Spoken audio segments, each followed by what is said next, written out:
dire aux gens que j'allais passer mon permis. Oui, pour la première fois de ma vie, je me suis organisé des vacances solo. Je vais aller dans une ville où je ne suis jamais allée parce que c'est quelque chose qui me fait peur. Après, quand je vais réussir cette étape, je pourrai aller en Italie, en Autriche, en Suisse.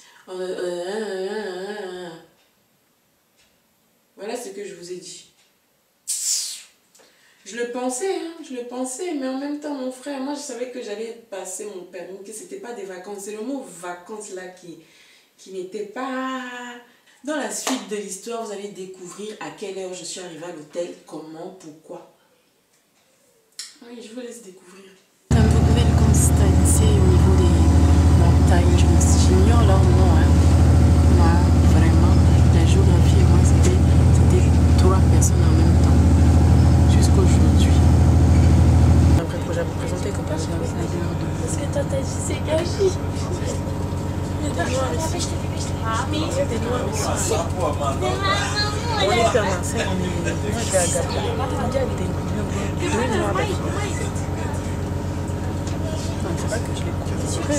Là, il est ici. Il est mort quand même. Je vais vérifier au cas où. J'étais étonnée du nombre de noirs que j'ai croisés. Plus je m'enfonçais dans la France, j'ai été étonnée de voir les noirs qui sont là-bas.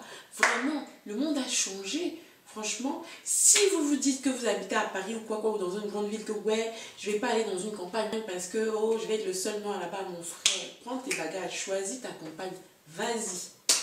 Vas-y, tu ne seras pas seul. Tu vas trouver des frères et sœurs là-bas. C'est quelle aventure qu'on entend ici?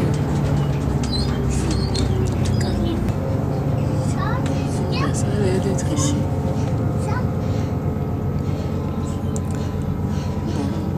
Pas que j'oublie pourquoi je suis là. Bon, ben j'ai pas filmé l'arrivée dans ma chambre. Parce que à l'heure qu'il est là, je suis énervée. Je suis même descendue pour manger au restaurant. Tellement énervée que j'arrivais pas à manger. Donc je suis montée avec mon assiette. Donc ben, voilà.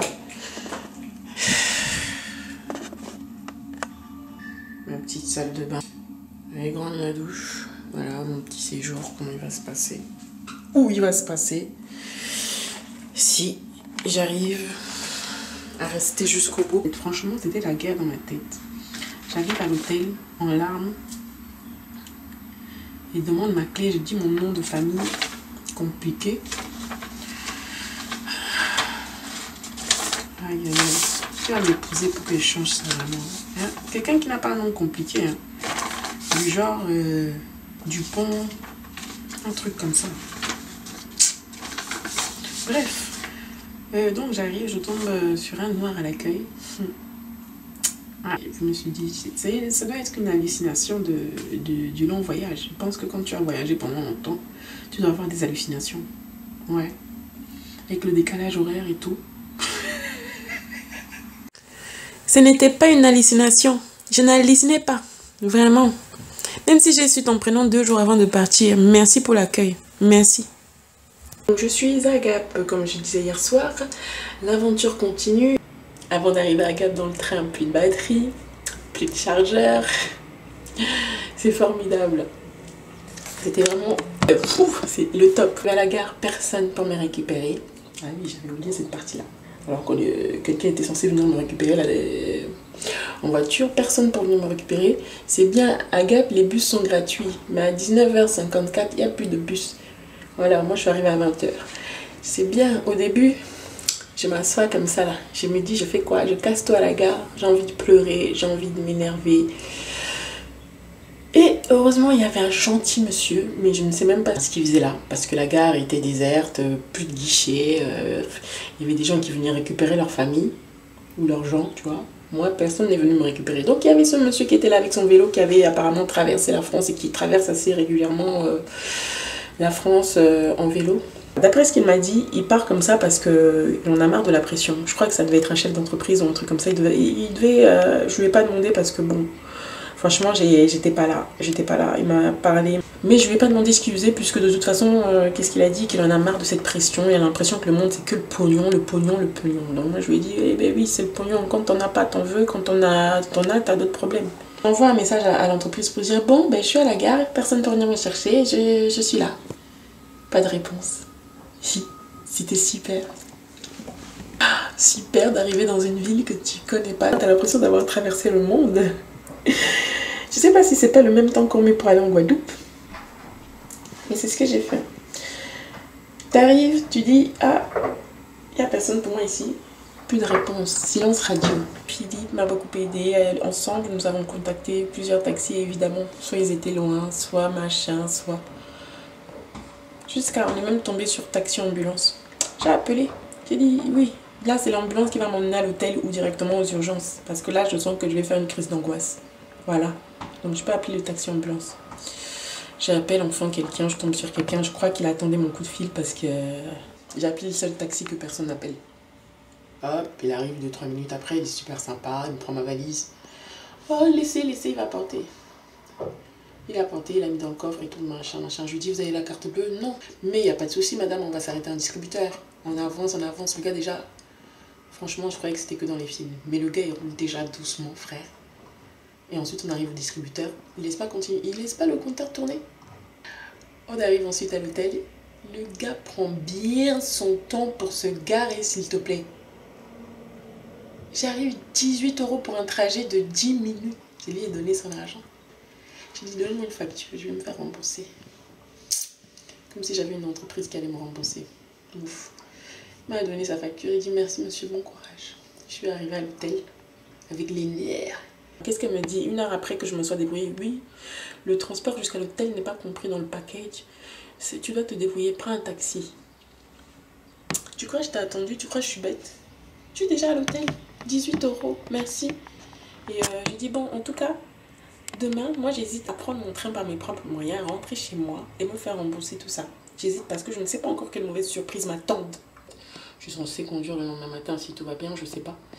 Donc dans ma tête, je me suis dit, vas-y, je vais me lever pour conduire à 8 h demain, comme si rien n'était. Je suis venue pour ça, j'ai pas fait tout ça. Je suis pas passée par Marseille, tout ça là, hein, pour venir ici et repartir le lendemain. Donc j'ai réfléchi, il fallait que ma colère elle s'apaise, il fallait que je redescende parce que j'étais déjà trop montée. En plus, trop montée dans le silence. Pas de nouvelles d'elle, elle a fait silence radio. À minuit et quelques, elle m'envoie.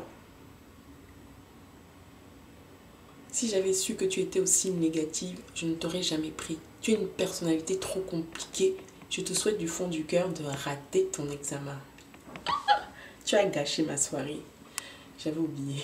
C'était la phrase finale. Tcha, j'ai réussi ça. J'ai envoyé pardon. J'ai envoyé pardon. Moi j'ai gâché ta soirée. Vraiment. Merci pour ton SMS. Oui, parce que c'est comme ça qu'il faut réagir dans la vie, tu vois. Ça, c'est des personnes bêtes. Si tu vas dans leur sens, c'est toi qui vas perdre, tu vois ce que je veux dire. Elle m'a même aidé, elle m'a même donné beaucoup de force en me disant ça. Franchement, elle sait même pas, elle m'a donné mon permis en me disant ça. Elle croit qu'elle est qui? Elle a dit sa chose, moi j'ai dit Dieu, je rejette tout ça, c'est toi seul qui es Dieu. J'ai conduit ce matin, ça s'est très bien passé au passage. Bon, je vous montre quand même le texto pour que vous-même vous constatiez si c'est digne d'une agence. Hein? Ou bien si c'est digne d'une maquisarde, d'une bandite, hein? Un serpent à sonnette comme ça là. C'était son dernier message et je n'ai eu des nouvelles d'elle qu'il y a quelques jours. Donc, je vous ai dit que je suis rentrée à peu près il y a 2 semaines. Toute la journée. Bon, il y a eu 2 secondes de soleil. Il y a eu 2 secondes de soleil. Mais voilà, bienvenue à Gap. Non, c'est pas grave. C'est pas grave.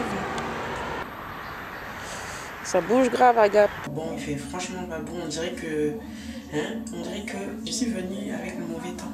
Je suis venue avec la pluie. Même la météo me dit, n'oublie pas pourquoi tu es venu ici. Tu n'es pas venu t'amuser ou machin. Même ton rouge à lèvres là, il sert à rien. Tu peux enlever. N'oublie pas pourquoi tu es venu ici.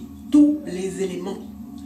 Tout l'univers s'est concerté pour que je n'oublie pas pourquoi je suis venue ici. Voilà. Non, je n'avais pas oublié. En tout cas, merci d'être avec moi. J'ai mon permis. J'ai mon permis. J'ai mon permis.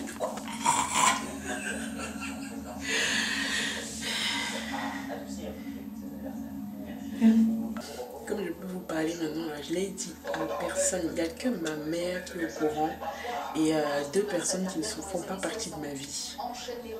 Coucou, comment vous avez tombé sur cette vidéo? Je vous ai parlé comme ça. Quand tu partages tes projets qui n'ont pas été encore accomplis avec les gens, mon frère, tu sais pas si ces gens-là ils t'aiment. Tu sais pas. Même s'ils t'aiment, des fois ils peuvent te bloquer. Ils peuvent te freiner, ils peuvent te décourager sans le vouloir. Pas par méchanceté, mais par rapport à leur propre crainte. Ça ressemble peut-être au couloir de la mort, je sais pas. Non, je dis ça comme ça. Je suis jamais allée dans le couloir de la mort. Sinon, je ne serais pas revenue, non. Je serais là pour vous parler. Bon, je rentre dans ma cellule, j'ai les clés de ma prison. Bon, ben, je sais pas quel jour on est. Enfin, à combien de jours je suis, je sais, j'ai arrêté de compter. J'ai arrêté de compter. Peut-être c'est comme les prisonniers là, quand ils commencent à rentrer en prison. Enfin, au début, quand ils sont en prison, ils commencent à compter 1 jour, 2 jours. Moi, c'est bon. J'ai fait 2 jours. J'ai arrêté de compter en fait. Donc aujourd'hui, on est samedi. Et normalement, enfin, j'ai pas d'heure de conduite aujourd'hui, rien de spécial. À ce qui paraît, à Skip, je sais même pas si vous me voyez. À Skip, il y a la Formule 1 aujourd'hui, dans la ville. Donc voilà, que dire de cette expérience? Je suis contente, je suis vraiment sortie de ma zone de confort. C'est un peu difficile parce que j'ai pas vraiment choisi ce lieu, j'ai pas vraiment choisi cet hôtel, j'ai pas choisi le moyen de transport, j'ai rien choisi. Tout ce que j'ai choisi, c'est de réunir les fonds et de faire cette expérience. En sachant que je suis ici pour mon permis et que plein de gens croient que je suis en train de m'éclater. Je m'éclate. Voilà. Je suis en train de m'éclater quelque part sur la route de Madison, je ne sais pas où. Je m'éclate. Mais en tout cas, je suis fière de moi. Franchement, c'est une ville sympa, les gens sont sympas. Et comme j'ai dit, je trouve ça même bizarre. C'est trop bizarre. Parce que souvent, on croit que hop, on a un projet, on se lance dedans, ça se passe bien. Et souvent, c'est ce qu'on montre. On oublie de montrer que qu'on a failli se décourager sur le chemin, nous aussi. On aurait pu laisser tomber, qu'il s'est passé des choses qui ont fait que waouh, t'es plus sûr que t'es dans la bonne direction, quoi. Ah non, t'es pas sûr du tout.